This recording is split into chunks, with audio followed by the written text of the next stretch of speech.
Smoke rose from the crash-landed Thunderhawk as the Lamenters promptly launched into action, attempting to secure the perimeter. The Ogryns were a little more disoriented and confused.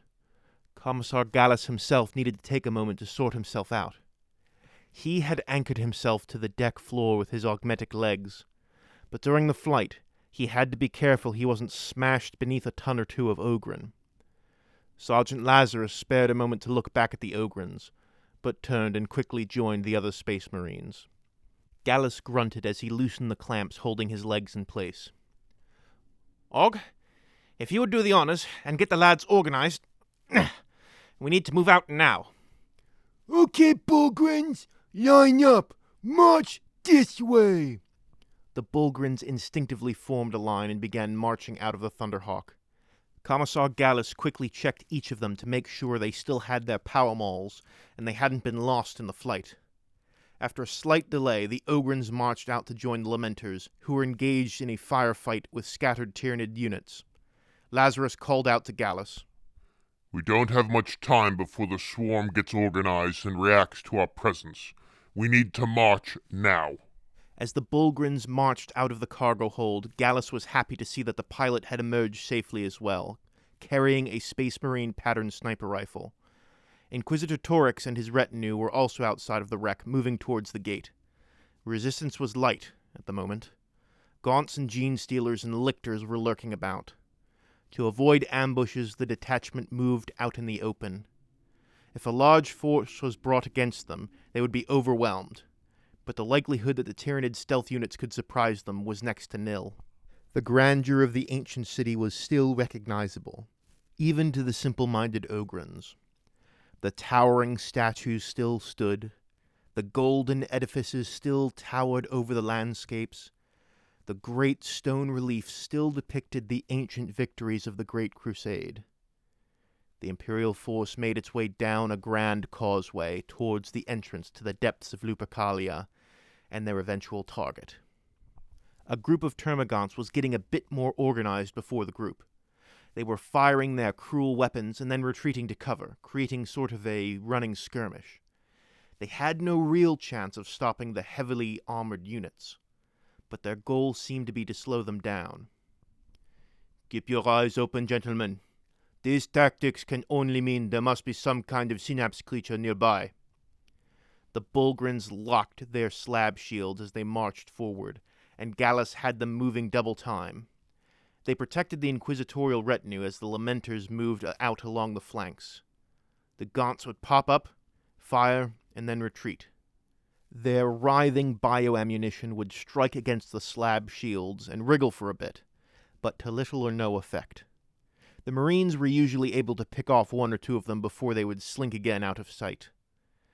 Just as the pattern became so obvious that Ogg was beginning to anticipate the short hit-and-run attacks, suddenly, a large number of termagants and hormagaunts emerged from the buildings on either side of the causeway.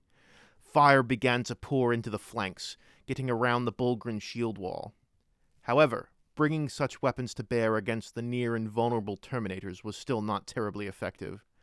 The heavy weapons of the Terminators roared to life, tearing through chitin and spattering ichor across the causeway.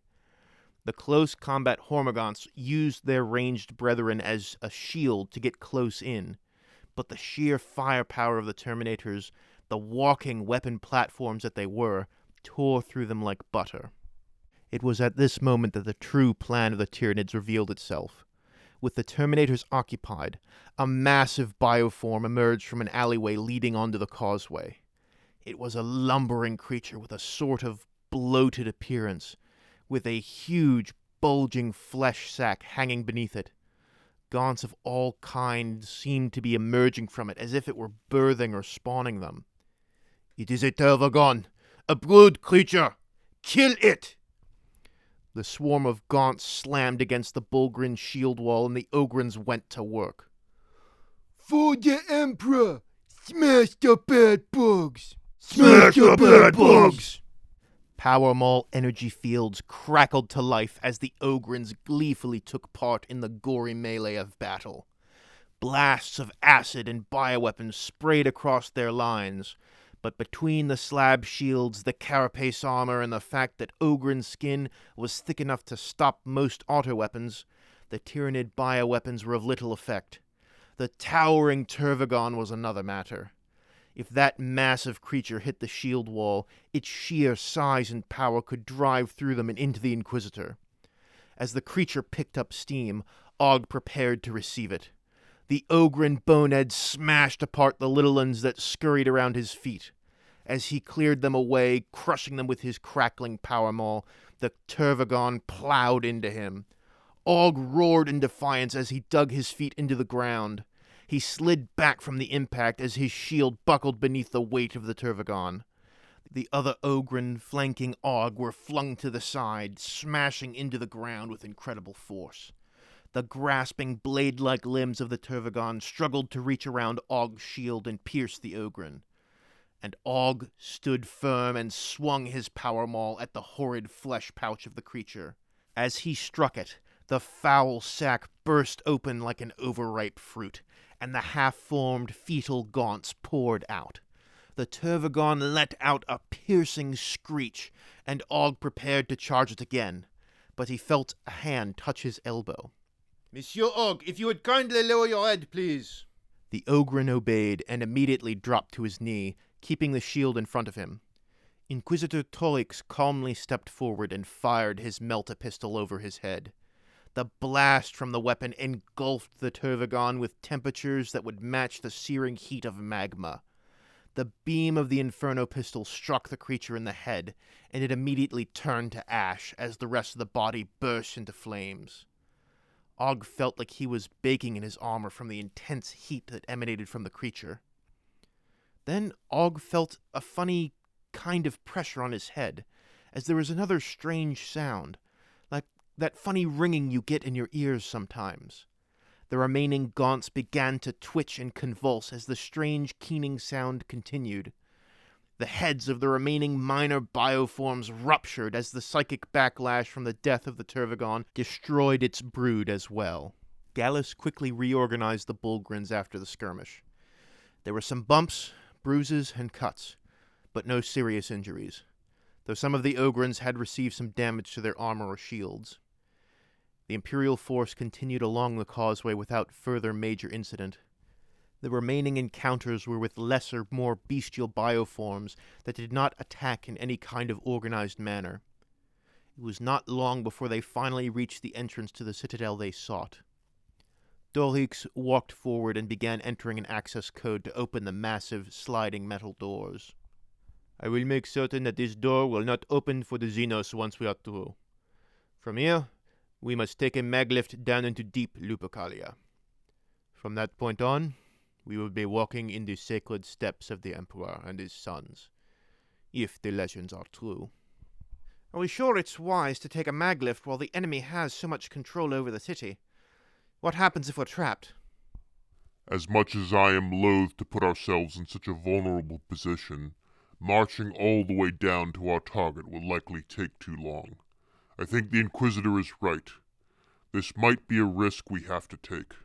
With that, the gates opened, and the air from within still smelled of incense, and there was a feeling of age and weight and gravitas that came over the Imperial forces as they entered the sacred city. Torix grinned. Let us pray to the Emperor that the machine spirit remains a good and loyal servant of man. Welcome to Lupercalia, my friends. It is here that we shall write our legend, or die in ignominy. No man do they call me, my mother and my father, and all my comrades as well. Thank you all for listening to the latest piece of the Ogg the Ogryn saga. If you enjoyed it, please leave a like and comment, as it will help the legend of Ogg and his friends spread throughout the galaxy. If you are new to this channel, please subscribe so you can hear more stories like this one. If you have absolutely no idea what's going on, you can click on the link to the playlist and start Ogg's story from the beginning. If you would like to support me so that one day I can build my own gigantic ancient sacred city, you can support me on Patreon or send a donation via PayPal if you prefer. Those links are in the description below. Thank you all very much. No Man out.